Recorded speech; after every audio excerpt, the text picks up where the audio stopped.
Today on our 2016 Mazda CX-3, we're going to be taking a look at and installing the CURT Class 1 Custom Fit Trailer Hitch Receiver, part number C11418. So here's what our hitch looks like fully installed.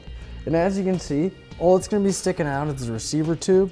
You're not going to see the crossbar. It's nice and tucked up in the bumper, so it gives it that nice clean finished look. Now this is a Class 1 hitch receiver, so it's going to give you a 1 1/4 by 1 1/4 inch receiver tube opening, and it has that nice reinforced collar.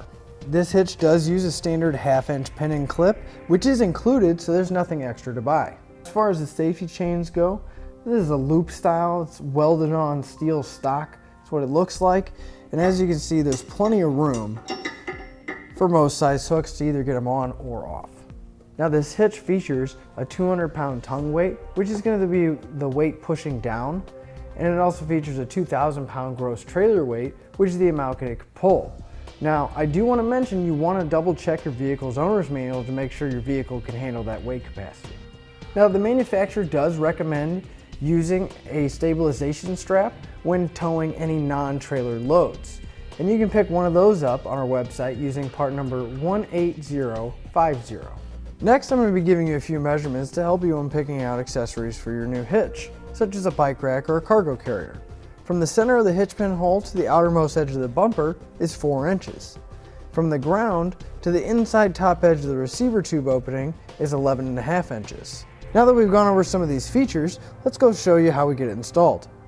To begin our installation, we're going to need to lower our exhaust, and we're going to have 2 rubber hangers on each side.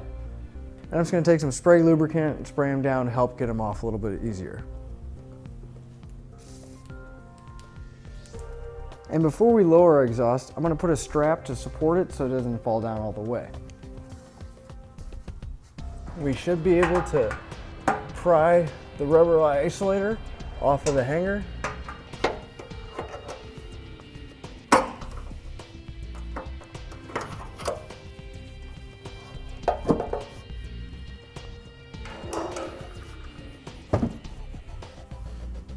Next, if we come to the back of the bumper and come just towards the front just a little bit, there's going to be an appearance panel right here, and it's going to have 2 push pin clips that are holding it in, 1 on each end. And we're going to be removing those. And you can either use a screwdriver or a push panel remover tool. I'm just going to be using a screwdriver to pop these out. Just push in, pry out the center section, and then you can pry out the whole clip. On each side, there's going to be a tab right here, and we're just going to push that tab to release it. And then our panel will come down, and we're going to do the same thing on the other side.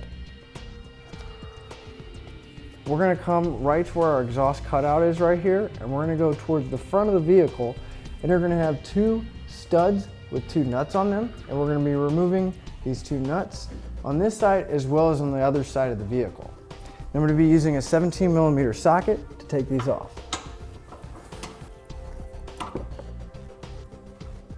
And we're going to be keeping these nuts and reusing them later. So we're going to put them in a safe spot.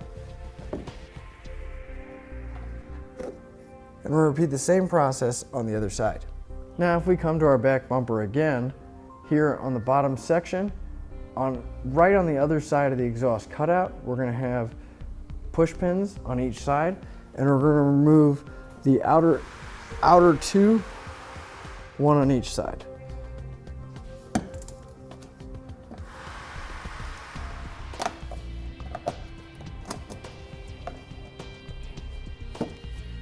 If we look underneath our bumper where our support arms were, we're going to be removing this 10mm bolt holding it on. And then if you look, there's another small tab. We're going to push in on that tab with a flathead screwdriver, which will release it, and we can pull our support arm out. And we're going to repeat the same process on the other side. Our next step is going to be putting our hitch into place. And I want to go ahead and point out the 2 holes on the outer edges right here. These are going to be going over the studs of the nuts that we took off of the rear bumper there. So once we get it up into place, it will hold itself and we don't have to worry about it falling.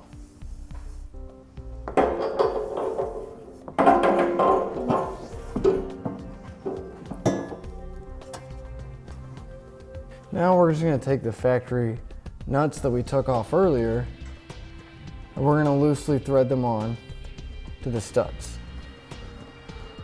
And we're going to repeat that same process on the other side.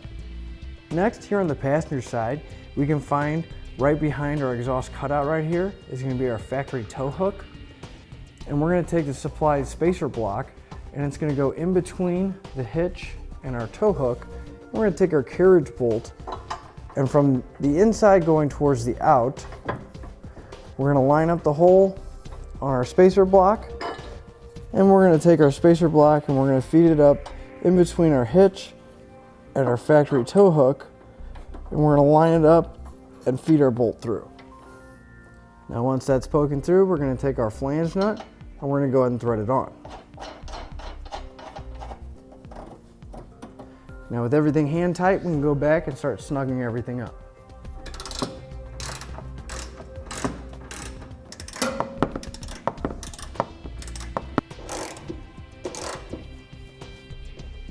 Now with all of our hardware snugged down, we're going to go back and torque it to the specified amount in the instructions.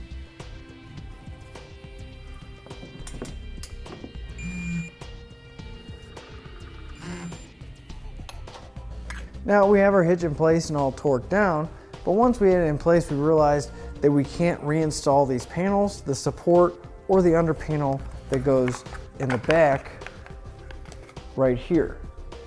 So all we have left to do is put our exhaust back up. Make it a little bit easier if you spray a little more lubricant on the hangers so the rubber will slide over.